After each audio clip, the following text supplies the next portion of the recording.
If you're seeing this, it means a test you can't see has already started. Not a school exam, not a cosmic judgment, but a silent exam happening inside your own field of awareness. On the outside, life looks the same. On the inside, a familiar sequence is about to run. A message arrives. A tone of voice shifts. A bill appears. And almost instantly, without your consent, an old thought starts to assemble itself. Here we go again. Of course this would happen. This is just my luck. By the time you notice it, the thought feels true, the feeling feels inevitable, and your next action feels already chosen. What if I told you the real test doesn't happen when that thought finishes forming, but in the fraction of a second right before it appears? Not after the reaction, when you're replaying what you said. Not hours later, when you're scrolling to numb out or searching for another technique to fix yourself. The exam is in the gap, that tiny threshold where your state quietly decides which version of you steps forward next. You've been trained to fight the thought at the level of thinking, to argue with your inner dialogue, to paste affirmations over a nervous system that's still in alarm. But what if the way to truly pass is to move upstream to change state right before the thought, where the river of your experience is still soft and shapeable? Imagine you're sitting on the riverbank watching the water flow. Each thought is just a passing wave. Each emotion a brief swirl on the surface. When you fall in, everything feels urgent and absolute. When you're on the bank as the observer, you can see the wave forming while it's still just a small ripple. You're not trying to stop the river. You're simply meeting it from a different altitude of awareness. In this video, we're going to walk you back to that riverbank, to the place where you can sense a trigger forming in your body and breath, before the old story grabs it, and gently shift your internal weather before the storm rolls in. Quantum physics has a poetic idea called the observer effect. The very act of looking changes what is seen. We're not here to debate laboratory details or make medical claims. We're using that as a mirror for your inner life. Your attention is like a soft spotlight in a dark room. Wherever you rest, its probabilities begin to harden into a particular reality, this meaning instead of that one, this behavior instead of that one. You are here because some deeper part of you is ready to learn how to bring that observing light earlier into the stillness, before the thought, the breath, before the reaction. Here's the invitation for the rest of this video. You're not here to judge or diagnose yourself. You're here to learn how your triggers move through a simple chain, stimulus breath state, meaning action evidence, and where inside that chain you can place a gentle hand on your own shoulder and say, wait. Before the thought, let me change my state. This is not therapy, not medical advice, and not a substitute for professional support. It's an educational, contemplative journey into how you, as the observer, can meet your own life differently. If you stay with me, you'll begin to feel what it's like to stop taking the test as the panicked student and start taking it as the quiet invigilator at the back of the room, calm and in charge of the field. If you watch yourself carefully in a hard moment, you'll see something almost no one ever points out. The thought you argue with, I'm not enough. People always do this to me. I'll never get ahead. Arrives late. By the time words appear in your mind, your body has already braced. Your breath has shortened, your muscles have tightened, your chest or belly has clenched. A state has already been chosen, and the thought simply explains it. Yet because you've been taught that mindset is everything, you keep wrestling the sentence instead of looking at the state that birthed it. That confusion keeps you stuck in what feels like a merciless reality loop. Let's pull that loop into the light. A trigger lands, a sharp email, a number in your bank app, a face that suddenly goes cold. Before any inner monologue, your system registers. Your breath jumps into your upper chest or stops entirely for a moment. Your shoulders rise, your gut tightens, your field narrows. That's the first link trigger into breath. Breath selects state. Shallow, choppy breath chooses vigilance. Held breath chooses freeze. If breath were soft and coherent, it would choose presence, but most days that option doesn't even appear on the menu. The choice happens quickly and unconsciously, yet it quietly sets the tone for the scene that follows. From that state, meaning blooms. In vigilance, a neutral message looks like an attack. In freeze, a simple silence feels like proof you're invisible. Your mind is a gifted storyteller. It hates gaps, so it fills them with old material. It reaches back into your history and pulls out familiar phrases. No one really cares. I'm bad with money. I always get abandoned. They feel strangely accurate, but they are mostly reflections of the state you're in right now. State. First story second. The story isn't lying to you on purpose. It's simply trying to make sense of the body's alarm. Meaning then drives action almost automatically. You send the angry reply or say nothing at all. You overwork, overgive, or overconsume. You avoid the bill, cancel the planned scroll until your eyes hurt. Those actions produce evidence, the tense conversation, the late fee, the growing distance between you and the people you love. And here is the closed circuit, that evidence loops back into the next trigger as proof that your original story was true. Trigger breath state, meaning action. Evidence trigger, again. A self-reinforcing circuit that begins to look like destiny even though it is mostly repetition. This is not your fault. It's your wiring doing its best to keep you safe. Somewhere behind you were real storms, moments of not being chosen, not having enough, not being believed. Your nervous system took careful notes. Now it scans for shapes that resemble those old clouds, and the tiniest hint can set off the whole sequence. The difficulty is that no one taught you where you actually have leverage. You were sent to fight the loop at the level of words, to paste new beliefs over an old state. That is like trying to change a movie by arguing with the subtitles, while the projector keeps running the same reel. The perceptual crisis is that most people live as if story is primary and state is secondary, when in practice it's the opposite. State is the lens, story is the caption. If the lens is fogged with fear, everything looks a little dangerous. If it's coated with shame, everything looks like proof you're not enough. You can spend years polishing the captions. Affirmations, high-performance mindsets, spiritual slogans without ever wiping the lens itself. The loop becomes more sophisticated, maybe even more spiritual, but it is still the same loop. This is where the observer on the riverbank matters. When you remember that you are the one watching the inner weather, you can start to notice the loop at the very first tremor, the small clutch in the chest, the hollow in the gut, the subtle drop in your spine. You don't have to diagnose it, you just have to notice a state is forming. That single moment of honest noticing is already the observer effect in action. You've stepped out of the automatic script and into awareness. Nothing in this replaces therapy, medical care, or practical problem solving. It simply gives you a map. Because once you can see the chain trigger, breath state, meaning action evidence, you can begin to aim your attention not at the end of the loop, but at its earliest bend. The breath that chooses the state, that chooses the story, that chooses the world you walk into next. That is where real freedom begins. To feel what people mean by the observer effect in your own life, you don't need a lab or an equation. You just need to remember a morning that bent two different ways. Think of a day where you woke up a little fragile. Maybe you spilled coffee or an old message popped up on your phone. For a split second, nothing was fully decided. Then a familiar state slid in. Irritation, heaviness, dread, and your mind wrapped words around it. Great, it's going to be one of those days. From that moment on, it was as if reality quietly rearranged itself to prove you right. The delays, the tone in someone's voice, the way your body moved through space. It all seemed to confirm the story your state had already chosen. Now imagine the same morning, same spilled coffee, same message. But in the breath, right before the thought, something different happens. You feel that first tightening, and instead of disappearing into it, you recognize it. Ah, there's that surge. You take one slower inhale, let your shoulders soften a fraction, feel your feet on the floor. The outward facts haven't changed, but the field inside you has. A different flavor of presence floods in, maybe not joy, but a simple steadiness. From there, a different thought arrives. Okay, not ideal, but workable. You answer the message from that steadiness and move through your day. The same events play out with different weight. In one scenario, your attention collapses into a narrow, anxious line. In the other, it spreads a little wider and softer. That difference is the observer effect, as lived. You can imagine your inner world like a field of tall grass stretching out in all directions. Each possible reaction, collapse, attack, avoidance, curiosity, compassion is a path through that field. Some paths are worn deep because you've walked them 1,000 times. They're easy to find in the dark. Others exist only as faint trails. When a trigger lands, it's as if a wind moves across the grass and a handful of these paths light up as probabilities.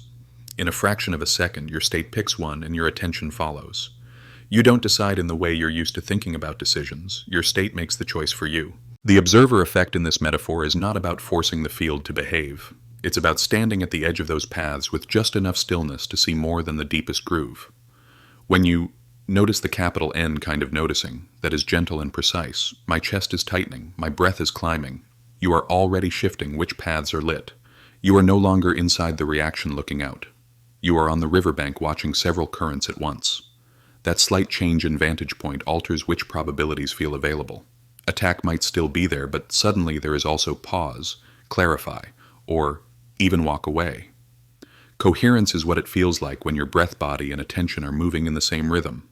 Incoherence is when your thoughts are sprinting, your breath is shallow, and your body is braced. You know incoherence in your bones. The scattered scroll, the half-listening, the sense that your life is happening 3 inches in front of your face and you can't quite catch it. Coherence is quieter. It feels like a note that finally stops wavering and settles into tune. The situation may still be messy, but inside you there is a clean line, a sense of I am here, with this rather than I am being dragged by this. When you bring coherent attention to a moment, you are changing how reality collapses for you, not in a magical bypassing way, but in a deeply practical way. The same challenge shows up, but one version of you meets it in panic and shrinks, while another version meets it in grounded awareness and grows. Both versions are possible. Your state, chosen or inherited, nudges your timeline toward one or the other. In that sense, the quantum field is a poetic name for the branching of your next few minutes, hours, and years. Not a distant mystical fabric, but the living question, which version of myself is about to act? Think of a difficult conversation you've had. In one timeline, you walked in already convinced you were under attack. Your field was tight. Even neutral words pierced. You left with more distance, more evidence that people can't be trusted. In another timeline, maybe on a different day, you went into a similar conversation after a walk, a breath, a moment on the riverbank. You could still feel your vulnerability, but you also felt your spine. You heard not just what was said, but what was meant. You left with clearer boundaries and more understanding. The outer story, a hard talk, had the same name, but the universe you walked away into was not the same. This is why trying to fix your mindset at the level of language alone often feels hollow. Words live downstream. Probability lives in the field, in the felt sense of your body right before the thought forms. When you learn to change that state, you're not faking positivity. You're selecting a different rail for your life to run on. You're not forcing outcomes. You're quietly biasing the next scene toward responses that are less about old wounds and more about present truth. It's subtle and deeply human, not a superhero trick. None of this means you can or should control everything, or that external reality will obey your preferences. Life will still bring losses, surprises, and events far beyond your influence. This isn't about blame or perfection. It's about reclaiming the sliver of authorship you do have the ability to notice, to choose a slightly more coherent state before your story grabs the pen. It's an educational lens, not medical advice, and it belongs next to therapy, community, and real-world support, not in place of them. When you start to experience yourself as the one who can feel probabilities shifting inside your own field, you stop asking, "Why is this always happening to me?" and begin wondering with quiet curiosity, "Who am I when this happens? And what changes when I stand on the bank instead of in the flood?" That question is the doorway to the ancient metaphors that have been pointing to this same inner physics for thousands of years. Long before anyone spoke about quantum fields or observer effects, humans were already pointing at the same inner physics, with images of sky and clouds, gates and thresholds, breath and spirit. In ancient Egypt, the journey of the soul was imagined as a sequence of gates. In one famous image, the heart of the departed is placed on a scale against the feather of Ma'at, the principle of truth and balance. Whether you see that as mythology or something more is less important than what it mirrors in you. Every time life triggers you, a weighing happens inside. Your state is the heart. The gap before the thought is the scale. What you carry through that doorway determines the room of reality you step into next. Think of a recent conflict. Just before the first sharp word, there was a brief, almost invisible threshold. A small catch in your breath, heat in the chest, the tiniest clench in the gut. On one side of that doorway, there was a room of curiosity and listening.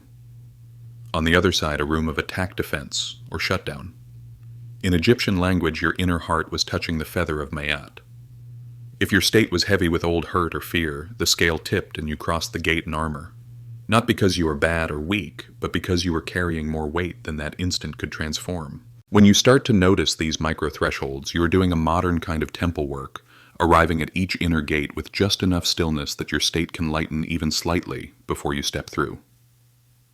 The Egyptians also revered the sky as a living being arching over the world, a body of stars holding everything that happened on the earth below. That image is another way of pointing to the observer in you. Your thoughts and emotions are the dramas on the ground. The sky self in you is the wide awareness that can contain all of it without tearing. When you forget the sky and identify only with the figures running in the dust, every change in weather feels like a crisis. When you remember the sky storms are still storms, but they are no longer the whole truth. Changing state before the thought is in a sense remembering the sky first and letting responses rise from there. On the other side of the world, early Buddhist practitioners were mapping the same territory using a different language. They developed a simple radical practice called anapanasati, mindfulness of breathing in and breathing out. You sit, you feel the breath at the nostrils, or the gentle rise and fall of the belly, and you keep returning attention to that movement. Thoughts wander off, stories, start emotions, stir, and each time you notice you bring awareness back to the breath. It looks simple from the outside, but under the surface something crucial is being trained, the ability to rest as the observer on the riverbank, instead of being swept along by every inner current. When the Buddha spoke of the mind as a sky and thoughts as clouds, he was offering a user manual for your own field. In anapanasati, you don't try to crush thoughts or force silence. You watch them appear, peak, and dissolve, while your attention gently returns to the breath. Over time, the mind learns it is not obligated to follow every impulse. A trigger can land a surge, can rise in the body, and yet there is still a choice, not a dramatic cinematic decision, but a subtle sliding of attention back to what is steady. In our metaphor, this is the observer effect. As lived experience, the way you look participates in which inner universe collapses into your next action. The quantum story says, observation shapes outcome. The ancient practice says, the quality of your attention shapes the world your mind constructs. None of this is a medical prescription or a guarantee that life will match your preferences. It is an invitation to experiment with your own field alongside whatever support therapy or community you may already have. Notice what happens when you treat the gap before the thought as a tiny meditation hall, a small inner shrine, where you pause, feel one conscious breath, and quietly ask, what state am I about to carry through this door? The Egyptians would say you are tending the weight of the heart. The Buddhists would say you are returning to the sky. In more modern language, you are learning to meet each test not as a frightened student trapped in the loop, but as the observer who knows how to walk through the threshold, with a little more coherence each time. In the next part, we will turn symbol into method so you can practice changing state before the thought in ordinary life. Up to this point, we've been walking through symbols and maps. Now I want to invite you into a direct experiment with your own field. This is not a medical technique, not a cure, not a replacement for therapy, medication, or professional care. If you live with trauma, anxiety, or health conditions, move gently, skip anything that feels too intense, and always honor the guidance of your own body and your practitioners. What we're doing here is educational learning, how to notice the gap change state, before the thought and feel what it's like to sit on the riverbank instead of being swept by the current. If it's available to you, let yourself sit in a way that signals awake but at ease. Feet on the ground, or resting on something solid, spine not rigid, but as if a thread is gently lifting the back of your head. You can close your eyes if that feels safe, or simply lower your gaze. Imagine you're taking your seat on the inner riverbank, about to watch the flow of your own experience with a little more kindness than usual. You are not here to perform. You are here to observe. First, without changing anything, become aware of 3 points of contact: your feet with the floor, your seat with the chair or cushion, your hands resting wherever they are. Let your attention visit each of those for a breath or two, like checking in with old friends. Then, notice your breathing as it is right now. Not the ideal breath, not the spiritual breath, just the very real inhale and exhale that is happening. Where does it begin? High in the chest, low in the belly. Is it fast, slow, shallow, deep? You don't need to fix it. Simply acknowledge, this is the state my body is in as I arrive. Now gently invite a small shift toward coherence. On your next inhale, breathe in through the nose as if you are smelling something faint and pleasant, letting the air travel a bit lower toward the base of the ribs. On the exhale, let the breath leave either through nose or mouth, just a fraction longer than the inhale, as if you are slowly fogging a mirror. You might count to 3 on the in-breath and 4 or 5 on the out-breath, but only if it feels comfortable. Think of each breath as an oval rather than a spike, smooth up, smooth down. If at any point you feel lightheaded or strained, ease back into your natural rhythm. Safety, first. Curiosity, always. As the breath begins to round out, bring your awareness to the body like a slow scan from crown to toes. Notice your forehead is there, a scrunch between your brows, or can it soften 1 degree? Eyes resting in their sockets, jaw unclenching just enough to feel space between the teeth.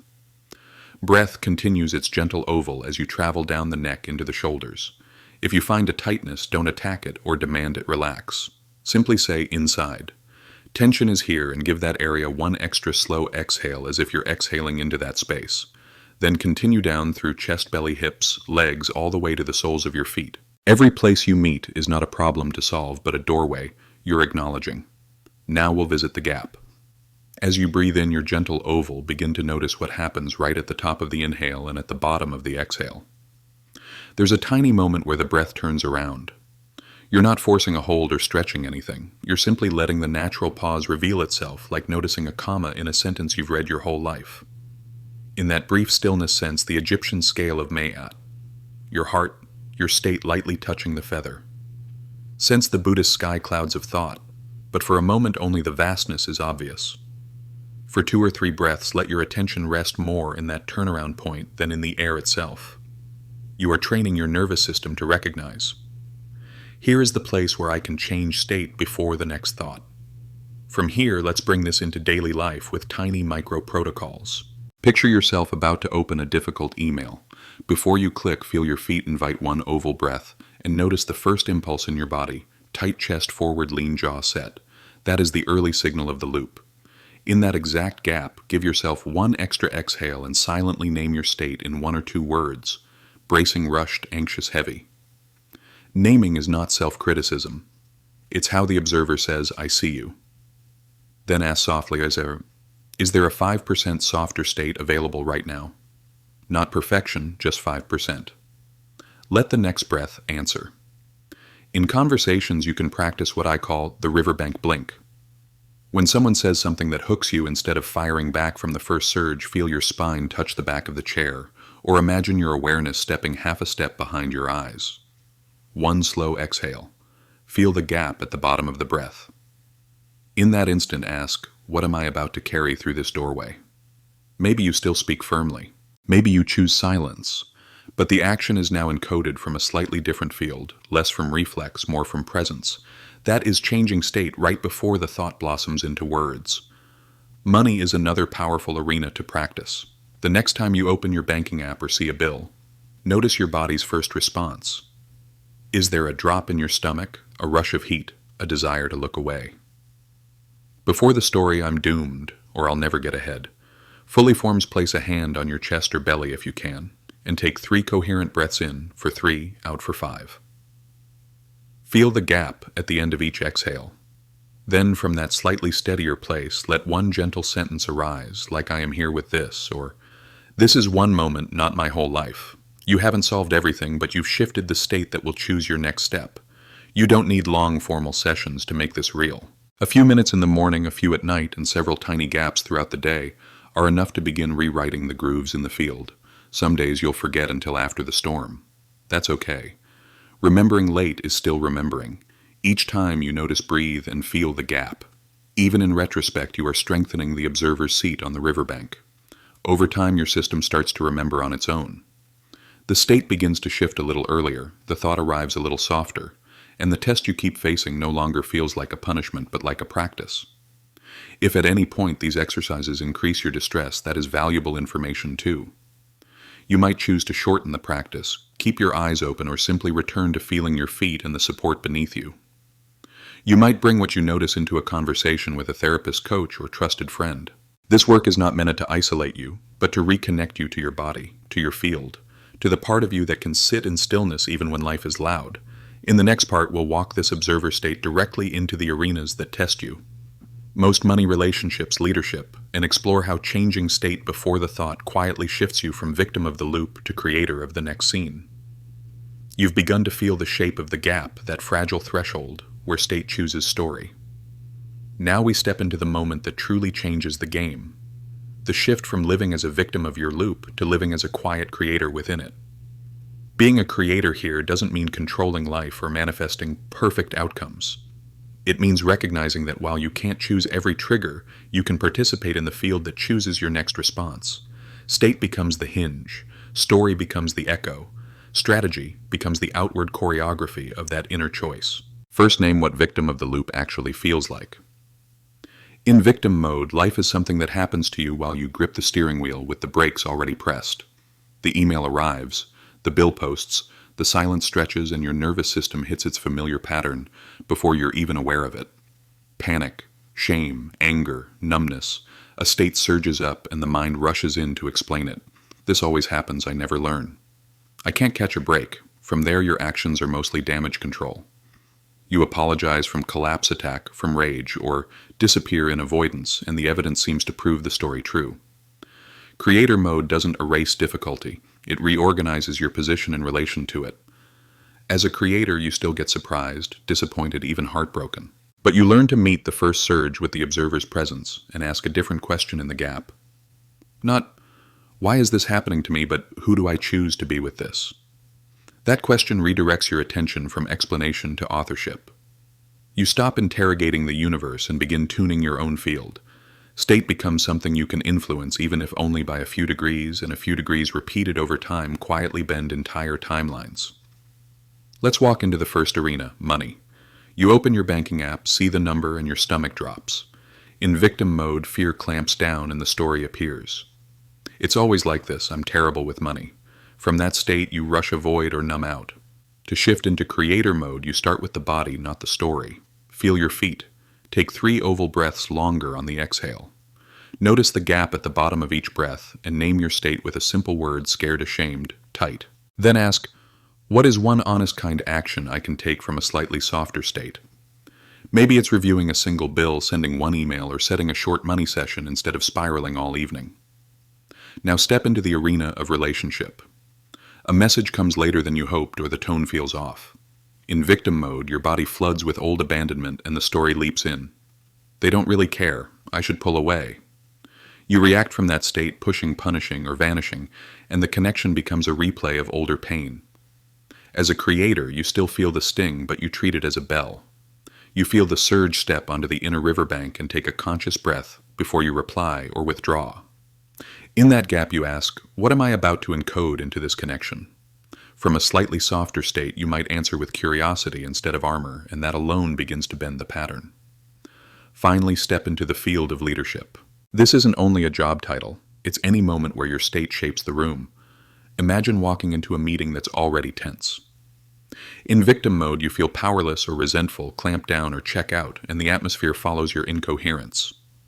As a creator leader, you treat your own state as the first act of leadership. Before entering, you pause, feel your feet. Take a few oval breaths and choose a word like steady, clear, or kind as the quality you want to carry. In the gap before you open the door, you let that word sink into your body, then walk in as someone offering a little more coherence, instead of asking the room to provide it. Across money, relationships, and leadership, the pattern is the same state story strategy. Victim mode lets state be chosen by the oldest, loudest pattern, and let story and strategy follow, without question. Creator mode intervenes one subtle step earlier. It doesn't deny pain or bypass reality. It simply refuses to hand the pen entirely to fear.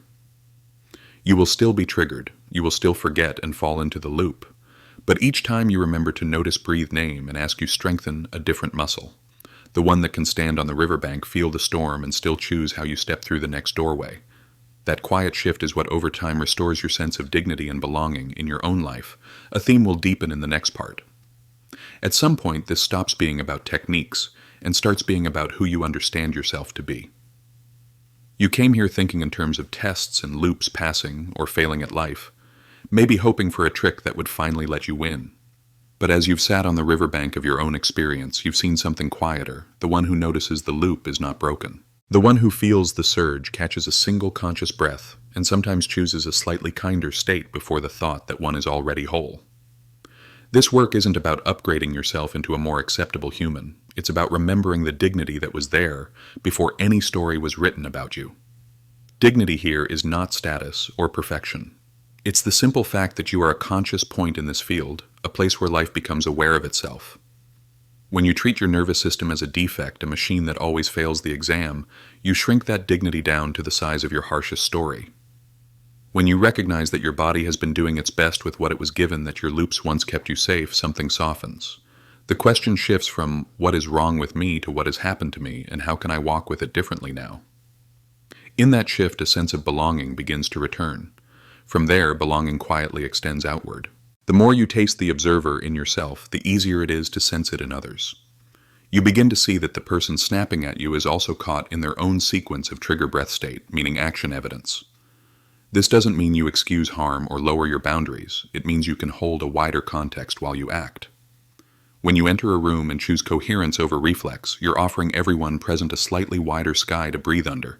Your stillness will crack. There will be days when you forget everything you've heard. Here, send the angry message, spend the money from panic, or close your heart in a conversation that mattered. Those days are not proof that you failed the test. They are part of the human texture of the work. Each time you remember, even hours later, and gently trace the loop, trigger breath state, meaning action evidence, you are already back on the riverbank, brush in hand. Agency from this perspective is quiet and undramatic. It is not the fantasy that you alone are writing reality or bending every outcome to your will. It is the recognition that your state and your story are not random. They are places where you can participate. You can take one coherent breath before you reply. You can name your state instead of becoming it. You can pause at the top of an inhale and let your heart touch the feather of Mayat before you walk through the next doorway. These gestures seem small, but in the economy of the field, small coherent acts accumulate. None of this replaces the very human supports that many of us need. Sometimes the most coherent action is not another breath, but reaching out to a therapist, a friend, a community, or professional help when your system is overwhelmed. The observer in you is not a solitary hero. It is the part that can say, I need others now, and know that asking for help honors your field, rather than diminishing it. This is educational metaphor, not medical advice, and it is meant to deepen compassion for yourself and others, not to erase pain or blame anyone for what they endure. If you carry one thing forward, let it be this: every time you notice, even for half a second, you are passing a deeper test than any outer circumstance can set. The test is not whether you stay calm or in control, but whether in the middle of the loop you remember that you are more than the loop. You belong not because you have mastered the field, but because you are an expression of it. As you move back into ordinary moments, the pause before you answer a child, the breath before you look at a bill, the silence before you speak in a meeting, each one becomes a doorway where state, story, and strategy can realign even slightly with the observer that has been watching over you since your very first breath. In the final part, we'll gather this into a simple ritual: 3 breaths, 1 word, 1 declaration that you can carry as a living reminder you are allowed to change state before the thought, and to live not in fear of the test, but as the one calmly holding the field in which the test appears. Before you disappear into the next thing, pause with me for a short ritual that turns this from an idea into a living pattern. Think of it as a handshake between you and the observer in you, a way of saying, I'm willing to remember the riverbank. This is not a replacement for therapy, medical care, or professional help, only an educational practice, a small act of coherence in an ordinary moment. First 3 coherent breaths. Let your feet feel the ground, or whatever is supporting you. On the next inhale, breathe in through your nose for a quiet count of 3, letting the air move a little lower toward your ribs. Then exhale for a slow count of 5, as if you were softly fogging a mirror. Inhale again for 3, exhale for 5. And at the end of the breath, notice the tiny gap before the next inhale, like a brief pause where your heart rests on the feather of Mayat. One more time, inhale for 3, exhale for 5, and imagine your awareness widening just a little, like the sky that can hold any cloud. You have just changed state on purpose. Now, in this softer state, choose a single word you want to carry through your next doorway. Not the right word, just a sincere one. It might be steady, kind, clear, courage, trust, allow, or something entirely your own. Let it come to you rather than chasing it. When it appears, picture placing that word into the gap at the end of your next exhale, like setting a small lantern on the riverbank for your future self to find when the next test appears. We'll seal it with one simple sentence. On your next exhale, either aloud or silently say, I choose to, your word, as the observer. Give yourself a moment to feel whatever follows: warmth, numbness, resistance, ease. There is no correct reaction. Whatever shows up is more inner weather passing across the same sky of awareness. If you like, you can write your word or that full sentence in the comments as a way of carving this choice more clearly into your timeline. From here, the practice is 3 steps in ordinary moments. Notice, breathe. Word. You notice the first tremor of the loop change state with 1 or 2 coherent breaths and silently place your word in the gap before the thought and story arrive. Over time, this stops feeling like a technique and starts to feel like your natural way of walking, stillness. You bring into messages, money decisions, conversations, and late-night worries. If this journey has touched something real in you, you're welcome to stay connected not just as a viewer passing through, but as part of a quiet constellation of people practicing the same inner physics. Share this with someone who is tired of reliving the same exam and might be ready to meet their own observer. And if you feel it in your chest right now, let this be your last conscious act inside this little temple of time. Take one more gentle breath, and as you exhale, make a choice. Subscribe to this frequency, not only the channel, but the way of living, where you are allowed to change state before the thought to remember the riverbank, and to walk through each new threshold, a little lighter, more coherent, and more in touch with the stillness that has been holding you since your very first breath.